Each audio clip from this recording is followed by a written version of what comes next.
Man, that was a powerful bill, brother. We back again. That ended on a good note, man, but I got something controversial I got to ask you. Come on, brother. I don't know if you're going to feel comfortable dealing with it, man, because it's been something that's been troubling my spirit for a while. Okay. And I'm just going to hop into it. Has African spirituality been compromised by greed, by race traders, degenerates? Yes. And I'm going to tell you the article I read. You saying yes, but I'm dead serious, though. I know you are. I'm dead serious. I ain't bullshit. But cause look, I read an article, man, and it kind of got me hot, bro. A sister who's in the Ifa faith, you know, the Yoruba faith, right? Very passionate sister. I won't say her name because I won't bring no scrutiny to her. But she shared an article how these brothers and sisters, in Africa, these priests, you know, how they've been skipping over African American and African Caribbean to go to the white. To go to whites and Latinos. Yes. And because they got the most money. Well, no, don't even go no further. Don't even go no further. Okay. You know, we at the African Art Gallery, 800 North Ferris Street, right now, shooting this video. And one thing that you know, like I said, 800 North Ferris Street, African Art Gallery, right now, shooting this video. And one thing that you know is this, is that if money is involved with the people who've been compromised, then, and the people been corrupted, then why wouldn't what they produce be compromised or corrupted? That's why I say that if you don't understand white supremacy, what it is and how it works, everything else you know or think you know, understand or think you understand, will only confuse you. Okay? And we got to deal with that. And it's rough to deal with. It hurts our feelings. Because when you worship your oppressor, even your greatest productions are going to reflect insanity. All right, when the enemy is your deity, even your excellence will reflect insanity. Let me say that again. When the enemy is your deity, even your excellence will reflect insanity. All right. Let me give you an example of what I'm talking about. How we dealing with two things at the same time, right? Right. It's like a bipolar, schizophrenic type thing that W.B. Du Bois spoke about in Souls of Black Folk, and of course he should know because he was the one dealing with it, right? He was dealing with it. And that's not a slight to the greatest intellectual that has been produced by America, regardless of color, which is W.B. Du Bois. But we should be able to be critical of our leaders. We should be able to be critical of our scholars. We should be able to be critical of our institution builders.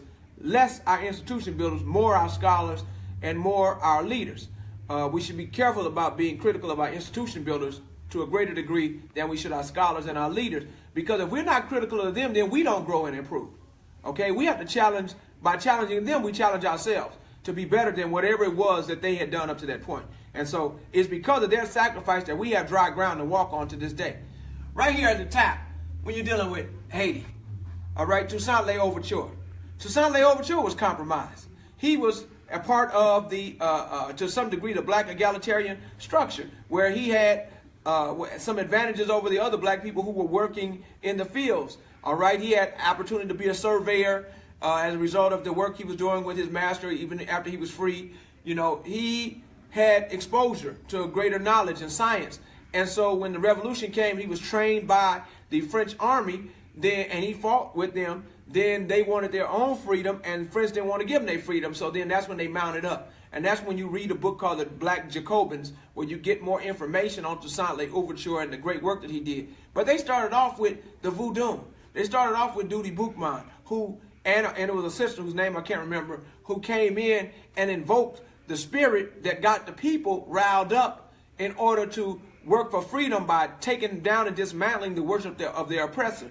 And then Dessalines went even further and ripped all the remnants of white out of the flag and everything else. And he started slaughtering and massacring the remaining white people who were there, whereas Toussaint L'Ouverture wanted to give them a pass or allow the ones who were willing to help an opportunity to help. Okay? John Henry Clark said Toussaint L'Ouverture, to some degree, would be more like the Jesse Jackson type in relationship to wanting to be integrationist and inclusionist in terms of his approach, all right, his diplomatic approach. So without just beating up on Toussaint L'Ouverture or just reaping unnecessary praise or excessive praise on Dessalines, because Dessalines went somewhat crazy as far as the people were concerned because of the way that he was going about doing things. Nonetheless, we had contradictions back then, because Toussaint L'Ouverture was not into the voodoo. He was too far gone. Yeah, he was a Catholic. Yeah, he was too far gone with the oppressive system. Okay?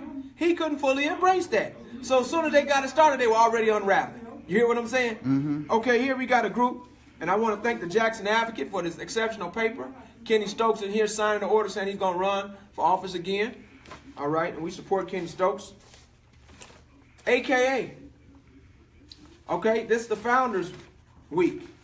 Founders Day 2017. Okay, they have a listing here of the founders. The founding sisters of Beulah Elizabeth Burke, Lily E. Burke, Ethel Hedgeman Lau, Margaret Flagg Holmes, Anna Easter Brown, Marjorie Hill, Lavania Norman, Lucy Diggs Slow, and Mary Woolfork Taylor. Let me see if there's any more on this other page. Well, anyway, throughout this excellent paper with these excellent colors of salmon pink and apple green are the sisters of. All right? And you pretty fine sisters. They sure got their coordination on. They sure know how to dress. You can't say that they're not active in the community. You can't say that they're not active in philanthropy work. You can't say they're not active in promoting academic excellence. You can't say that they're not doing that, and that they haven't been doing that since the very beginning of their inception and even before their inception. You can't say that they haven't been up to snuff. But you can also say that they worship the oppressor, can't you? Mm-hmm. Can't you? I was just about to say, but they done a lot of good stuff, but how does it translate to liberation, though? You feel me? Well, that depends, because you have individuals inside the organization who are about that, but the organization itself might not be about that. All right? Because the organization itself is a part and parcel of this system, and this system is controlled and dominated by white supremacy. And every single area of people activity, which is economics, education, entertainment, law, labor, politics, religion, sex, and war, every one of those areas has institutions in place. And each one of those institutions has to serve the interests of the overarching system, or every other institution will attack the one that don't serve it. So the black church has always been marginalized, okay, since its inception, because it had to go along to the dictates of the larger society. They've always been conservative. The Moorish Science Temple was conservative. The Nation of Islam is conservative. Is it not? Don't they tell their people to go to work every day? Don't they tell their people to do what you can, go along to get along, to raise your families? Don't they tell their people to focus more on the religion than the activism, focus more on the religion than the liberation? Don't they do that? And I'm not saying that out of criticism, but I am saying it out of a critique, because you're dealing with a situation where you cannot fight up against this beast by yourself. And you know what? That brings me to a point. Another thing I was talking to a brother about. You see, most of the more outstanding, upright, moral character Africans gravitated toward Christianity and later on Islam, right? Yeah, but some sense of organized, institutionalized religion. Right. Yes. But the more those who I would say would have the less character, you feel me? Yeah. They end up, like, if you look at the old, if you go do some history, like I was looking at something with some, like you go back to the history of hoodoo and stuff in our culture. The people who got involved in there was people who had more of a scandalous reputation. Wait, hold on. Let's be very careful. Let's be very careful. We should not hyper-moralize our activism. We should not hyper-moralize our liberation struggle. That's a mistake. If I was talking to Irritated Genie right now, and I love his work, I am highly respectful of his research.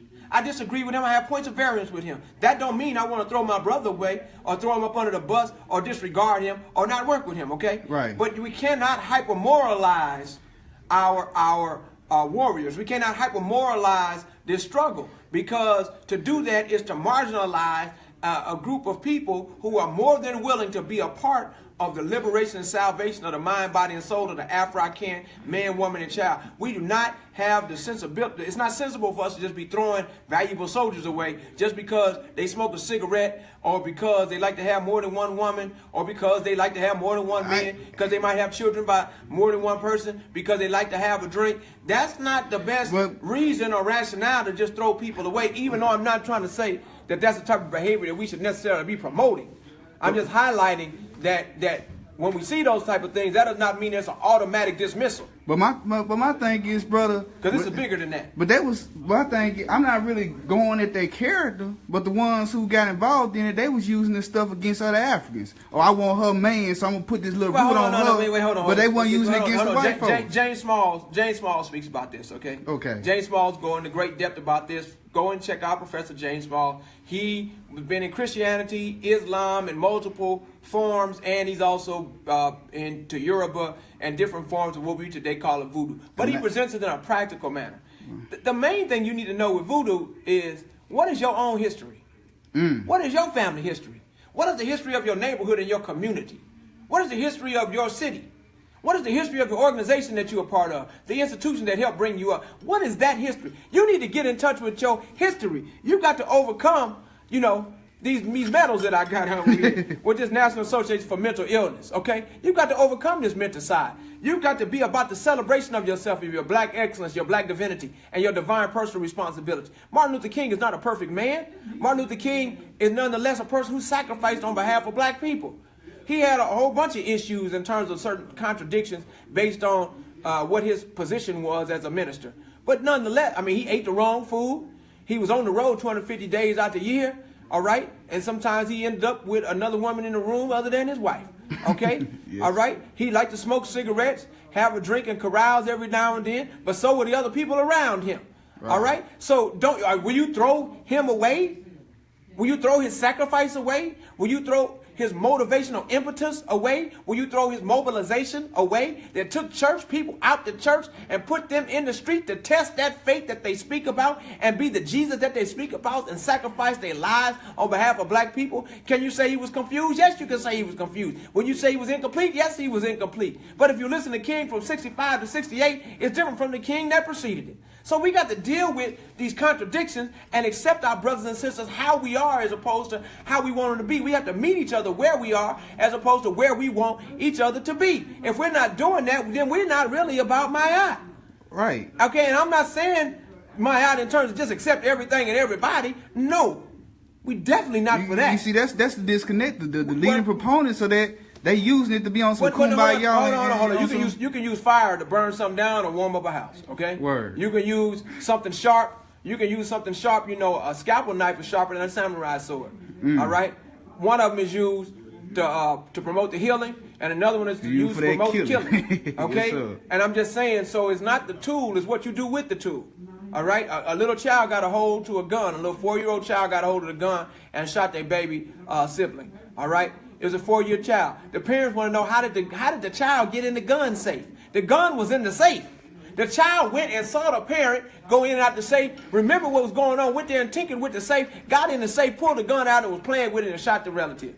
Okay? Did the gun shoot itself by itself? Did the gun walk from the safe where it was put away safely and walk up there in the baby's hands to the child? No. The child used that gun in a way because of his ignorance, right? Right. It's innocence. It's naivete. That's what the child did. It didn't know no better. Many of us are like children. We get a hold of this knowledge and we misuse it. All right? We're seeking self-aggrandizement. We're trying to fill a hole inside of us that has not been filled due to black inferiority. We have not overcome the mental side and the miseducation of the Negro. We haven't overcome the post-traumatic slave syndrome. We haven't overcome the post-traumatic slave disorder. We have not dealt with the black Holocaust in the manner that we should. We have not tuned into a blueprint for black power. We are not aware of black labor and white wealth. We're not up on powernomics. We're not even dealing with civil rights and civil rights yet. Okay, we're playing checkers instead of chess. We think that the beef going on between Umar Johnson and Cyrus Seti is something that we should be tripping over, when in fact I would prefer to trip over when Umar Johnson came down here as a 38-year-old, 35-year-old, 40-year-old young man who came down here and had to lecture and scold some elders who was in a small town because they didn't have their stuff together and didn't want to create a separate school system, and even though they knew that the school system they had was failing and they were in charge of it. And here this brother got to come down here and they didn't invited him to come down here. I remember that night. Right, they invited him, or remember the NAACP invited him to come down. Why they invited him? Because they could not get through to them old hard-headed elders that was in the way, blocking progress, did not want to form their own school, did not want to do the Sunday school like Dr. Evans is talking about in Mound Bayou, Mississippi. They did not want to start the Saturday schools, They did not want to do the after-school program out of their own churches and outside of the buildings they control. What did they want to do? They wanted to keep the same thing going, doing it the same way, expecting different results. And that's why our brother like Umar had to come down and try to get their minds right. You see what I'm saying? That's the kind of stuff we deal with. I'd rather focus on that than focus on something that somebody caught on camera with our dear brother. Right. We got to get our minds right. This is the real miseducation of the Negro. All right? That's what we got to overcome. Learning how to love our black self. Learn how to check each other in public. But especially learn how to check each other behind closed doors. How to break each other down for the purpose of building each other up. We got to be about the love and respect of our people. And if we're not about that, we'll never achieve liberation. That's what fractured spirituality will do. All right? That's what infiltrated spirituality will do. Spirituality is your ability to have some level of appreciation for the transcendent. All right, that's your spiritual. When you get to the religious, that's the codification of your spirituality. And when you start codifying, you start giving it laws, you start putting structures on, you start saying that it have to be a certain kind of way. And you add dogma to it. The dogma gives stability to the actual belief system. All right, the dogma might include some elements that are real. The dogma might be mythological, legendary. That's not the point. The point is it provides stability for whatever it is that's being built up. And so when you attack the dogma, you end up attacking the actual structure of what is built up for the sake of helping the people. And that's why folks are so defensive when you attack Noah's Ark, even though they know it's hogwash. When you attack Samson, Samson means shimmy son. It comes from a Babylonian word and has to do with the worship of the sun. The story of Samson is similar to the story of Hercules. Both of them are the story of the sun going through its course. And that's why both of them go through a period where they die and then they come back. All right? And they go out in a flaming glory. Right. All right? I mean, you have to understand the mythology that's wrapped up in the story. My point is, if you go at that and you are inept, then the person who is adept will attack you.